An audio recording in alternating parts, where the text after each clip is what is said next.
What is going on, guys? In today's video we're going to be talking about the Hero Balloon and Evo Minion Horde that is soon to be released in the near future. Clash Royale content creators have recently revealed some gameplay, usage, and footage of both cards. Now, I may not have access to either one of those cards. We're still going to be breaking it down today, talking about possible combinations, use cases, and offensive and defensive abilities. So firstly, the Hero Balloon. Offensively, this is more of a theory. You pair it with a Hero Mini P.E.K.K.A. and Goblin Curse along with Zap or arrows, potentially for close range and mid-range air units.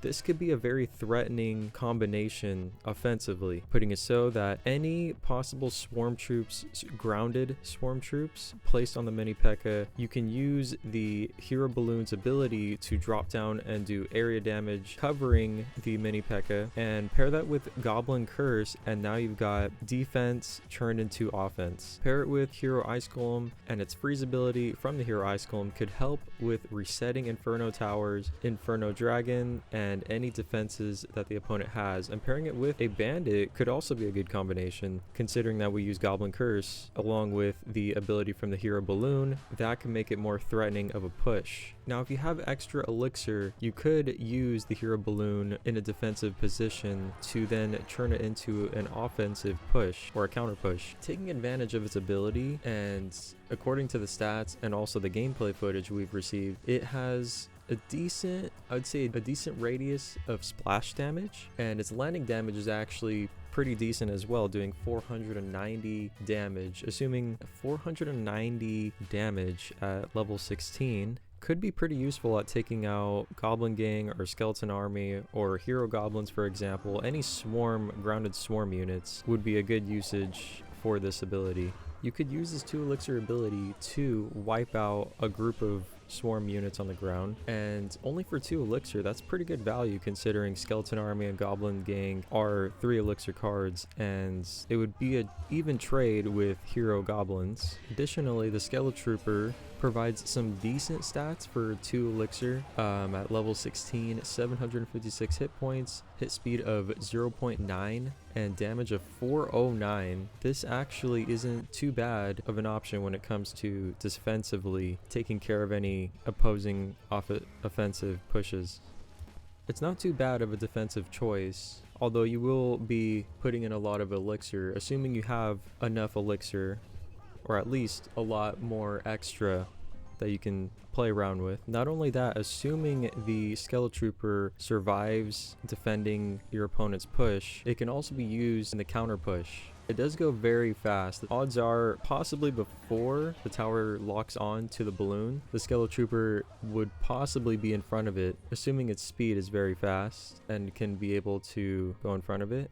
Next, utilizing the ability's range, it has a 6.5 range for the ability to activate. It has a Skeleton Trooper that will come landing down doing 490 damage, although the crown tower damage is significantly nerfed to minus 90% tower damage. Basically 90% less crown tower damage, but it'll do actually 49 crown tower damage. So even if you have Skeletrooper land on the archer tower, it's going to do 90% less damage. Not only that, its own damage, 409, assuming it's a level 16, 409 damage is going to do minus 90% of that is how much it's going to do to the crown tower. So it's going to basically be chipping the tower, not really wiping it out quick. Assuming your opponent uses Wizard, Musketeer, or any other anti-air troop, using the ability's long 6.5 range, having the Skeletrooper land on it, it does do a little bit of knockback, but not enough to reset the target. Within a couple of hits, it can actually wipe out a Wizard, Musketeer, or even an Executioner. It notably has a quick hit speed of 0.9, and for its damage of 409 damage at level 16,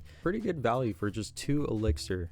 The Hero Balloon by itself, utilizing the ability, Skeletrooper and Zap could be helpful to reset any targeting buildings and provide almost enough damage to take out the building and get the balloon to the tower, despite the fact that you're going to be spending probably 9 elixir if you do this type of push for not really much in return, assuming it only gets to the tower by the death bomb that it drops. But if it does get to the tower and lands one hit, then it's somewhat worth it for 9 elixir. The ability alone doesn't make this card broken, it just makes it more valuable of a card with the addition of an ability on the battlefield. I'd say it's fairly balanced, as the Skeletal Trooper literally does minus 90% less crown tower damage, and that also includes its landing damage on the tower. Seemingly, this ability will make it more useful against defensive buildings like Goblin Hut, Tombstone if you time it correctly, Tesla, Bomb Tower, and Inferno Tower, just to name a few. The classic Lumberjack Balloon combo I'd say somewhat got a buff, although ideally you'd want the Lumberjack to die so that the Rage can allow the balloon to get to the tower. But saving the Lumberjack from getting swarms from ground units does make it more threatening. So a note about the ability, it can be stuffed out as any unit closest to the balloon will be targeted first. That means before your opponent places anything down that is close to the balloon, you want to use the ability as soon as you can so it can lock on to whatever buildings or far ranged units that are damaging the balloon, provide more value. So important note about the landing damage, it won't hurt air troops or land below them. Landing damage can notably take out spear gobs, firecracker, and archers. Also does negative 90% less damage to crown towers, previously said. You can also use the Skeletal Trooper to tank a couple archer tower hits, but it won't take many till it dies, assuming you zapped the tower and now the tower is targeting the Skeletal Trooper. Now, going into the Evo Minion Horde. Signature spells that do not do more damage than a minion's HP, basically one hit takes out minion, not allow them to get the most out of their Evo. Examples of this are Wizard and Fireball. What notably makes this Evo special is the fact that once one of these minions receives damage that they have survived, become invisible and invincible. No troop will see or acknowledge their existence, and no spells or splash damage from troops will be able to finish them off. Their ability will make them invincible for a period of 3 seconds. And so the balancing here is when the ability is activated for one of them, then that minion will be nerfed for 3 seconds, how long the invincibility duration is, suffering with minus 33% speed slowdown nerf and a minus 50% hit speed slowdown. Aren't broken, but will now be more problematic and require those going against it to possibly spend more elixir defending against them. Past before, arrows was enough to take them out. Your opponent 2 elixir positive trade.